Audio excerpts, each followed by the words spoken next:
So I bought myself a set of Japanese chisels. So what I'm going to be doing is setting the ring on the ends of the chisels, and then also I'm going to sharpen the edges to the chisel. I already did one, but the back of these need to be sharpened. I started on this one, and you can see where I grinded it right here, whereas then you don't see it here. So that's what I'm going to get ready and do.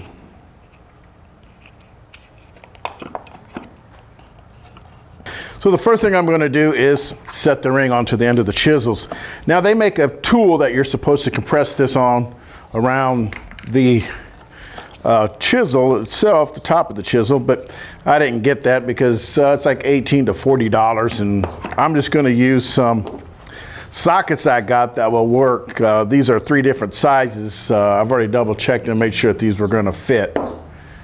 And that's the first thing I'm going to do. Now the chisel set comes with some instructions which tells you how you want to go about setting the ring on there, and also it tells you how to sharpen the blade and also how to straighten the back out. The first thing I'm going to do is start by addressing the ring, and that is I need to take and either file, or you can use some sandpaper and knock off any burrs that you have on the ring itself. So that's what I'm getting ready to do next. So what I'm going to do is take some 220 grit sandpaper along with just a dowel, and I'm gonna do each chisel one at a time. That way I don't get the rings all mixed up. Like I said, I had to use 3 different sockets in order to see which one was gonna fit. So what I'm gonna do is just tear this here and roll it up on my, and like I said, you can use a file. You could probably use 400 grit sandpaper if you wanted to. You just file the inside of this.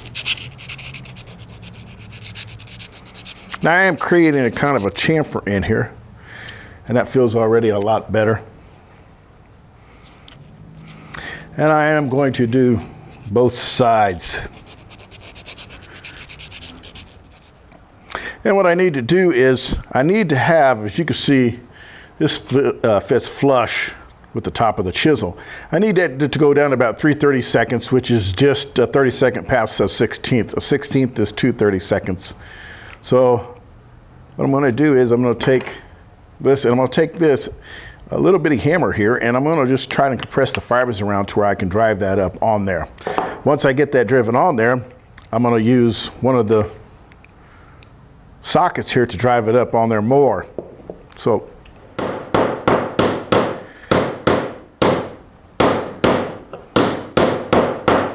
now I'm going to take it and drop it inside here, inside my boxing vise, and I'm going to clamp it really tight. And then I'm just going to take, I'm going to use my mallet, and I'm going to drive that up on there. There we go. Now this seems to be working really good.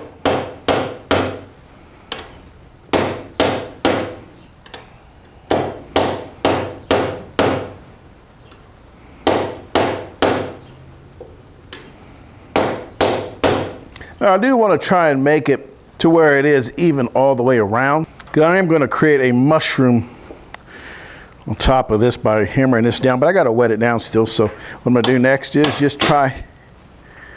That looks pretty good.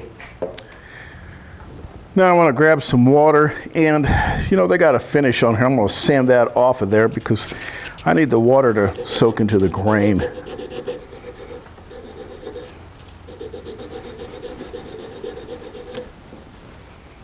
Next, what I want to do is I'm going to spray some water on this, and I'm going to leave it soak in. Now I'm going to leave this water soak in a good 5 or 10 minutes. Come back. What I need to do is mushroom this out. This is going to help the wood fibers expand. Well, the water's soaked in a little bit more. I'm going to add just a little bit more water to it. So the next thing I want to do is start taking my hammer, and I want to start beating the edges to create a mushroom around it to hold this into place, hold the ring into place anyways.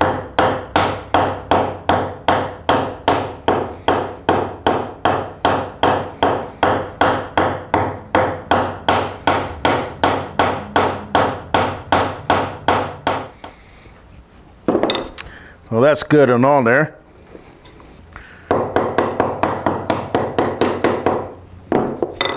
Okay, now what I'm going to get ready to do next is go ahead and start sharpening the chisel. Now, when I was showing you how to take this, some of these are on there. Well, there you go. And I was pounding that with the hammer. You may not necessarily need to do that. I mean, that's just something that, you know, that's just what I did to help. As you see, this one's pretty hard to get on there. But if you flip it over the other way, I do have a little problem with getting it on there. So, you know, that's just an option you may just want to explore. I may not do it on the rest of them, but then again, I may. So let's take this out and begin sharpening. Okay, now on the backs of these chisels, you may not be able to see it on this little bitty one here, but they are usually flat through here and on the sides. The center here is hollowed out. You can see it really well here. This is all hollowed out, and that's the flat part. The one thing that you do want to watch for is if you put your, because these chisels actually set at an angle.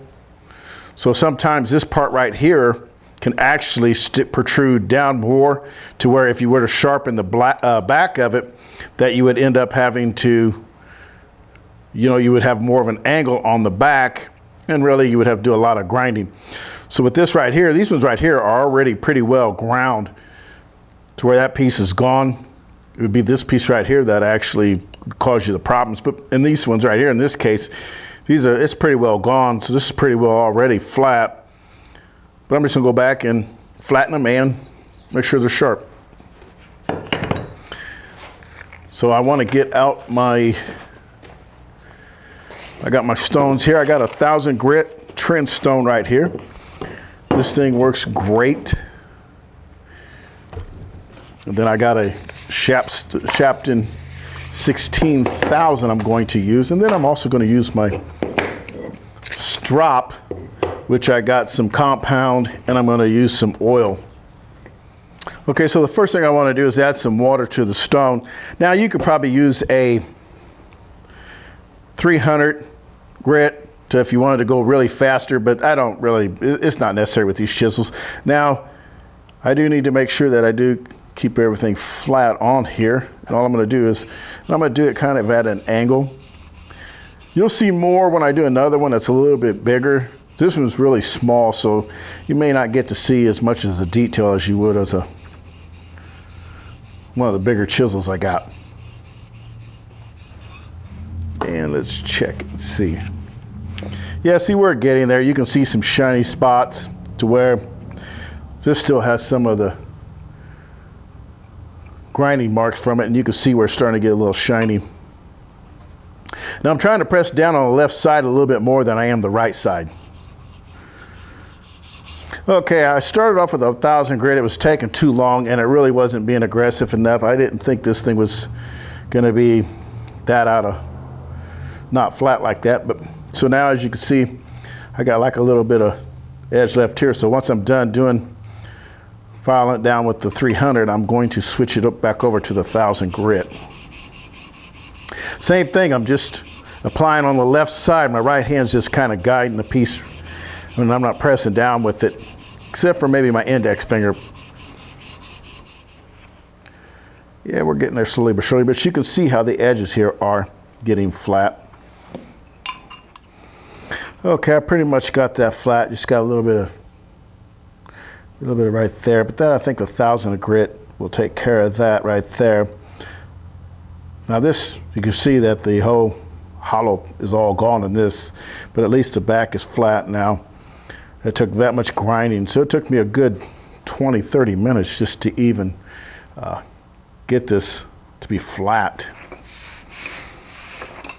Now I'm gonna flip the stone over and start with 1,000 grit. All right, that looks real good. So now I'm just going to get the 16,000 bit stone with a 16,000 grit stone and finish polishing the back of that. Okay, now to do the angle on the front side, I'm going to use 1,000 grit. Now I can't use my honing guide because this chisel just won't set in there square. What'll end up happening is I'll just get the edge of this, it's parallel to the sides, or not parallel, it's perpendicular to the sides, but it won't be at a 90 degree or perpendicular to the sides. So I'm just going to take it and then just do it by hand.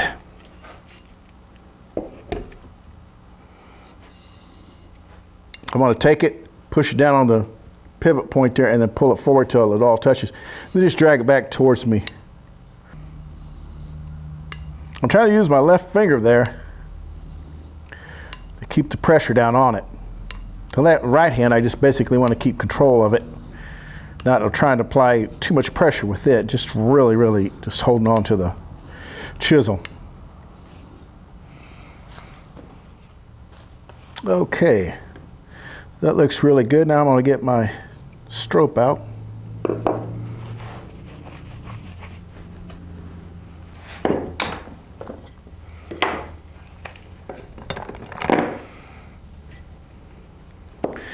And I'm going to take a little bit of, get this out. You know, we'll just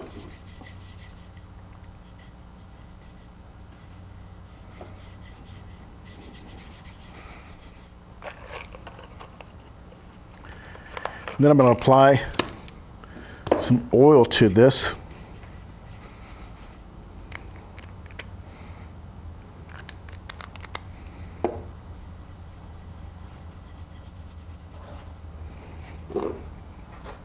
And I'm just going to start with the back first.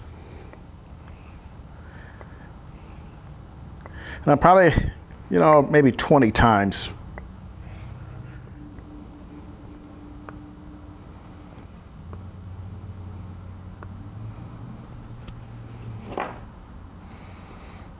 Yeah, I still got some scratches, but I'm not going to try to get those out. That's from the 1,000 grit.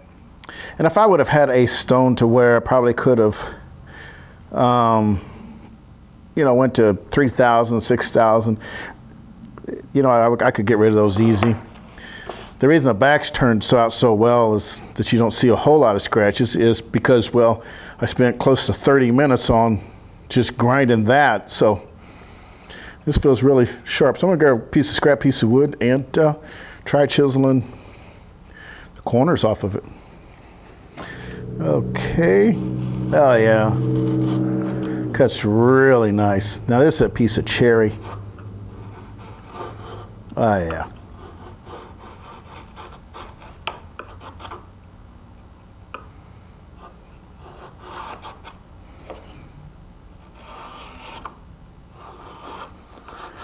This thing is really just moving this material with ease.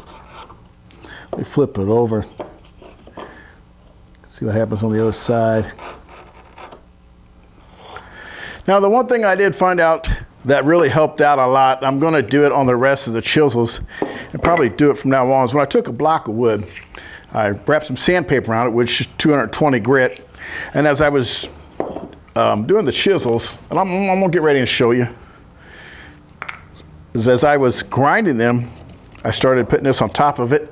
This way it created pressure evenly throughout the blade, so this way I could chisel it. Plus it did save on my fingers from cramping up. So that's what I'm going to do on this one right here, is go ahead and start that, and then I'm going to set the ring first, which I showed you before, so I'm not going to cover it doing that, but I am going to show you when I get to the part to where I'm going to grind the back of this and use this block, how I did it. So, okay, so I'm going to start off with the 300 grit because that other chisel took quite a bit. So I'm going to apply a little bit of water to that everywhere.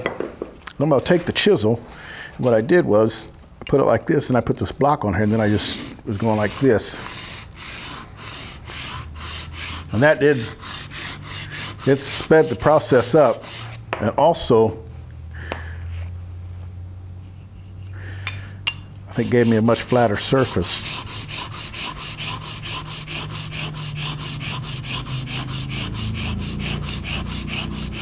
And let me tell you, it saved on my fingers too.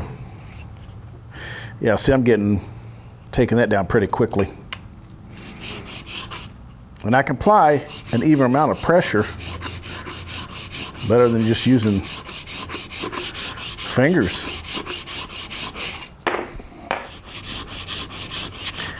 Now I'm trying to apply all my pressure to the block. If I put any pressure to the handle, it's just going to lift up as I'm trying to grind it back and forth. So I'm just using it to try and control the chisel.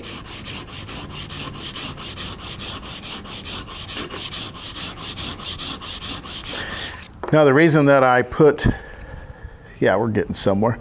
The reason I put the sanding paper around it was because when I was doing it before and I was practicing with just the block was just sliding off and wasn't gripping the chisel. So I put a piece of sandpaper on there. Worked perfect.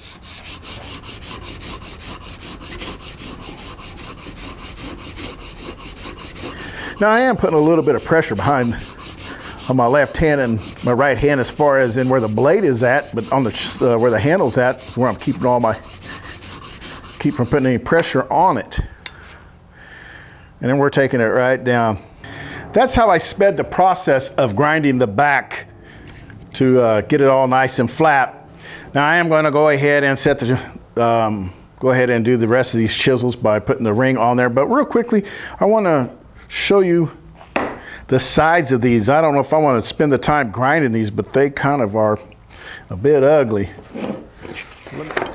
If you could just see, this right here has serrations in through there. This one really isn't that bad. This side right here, you can really see them.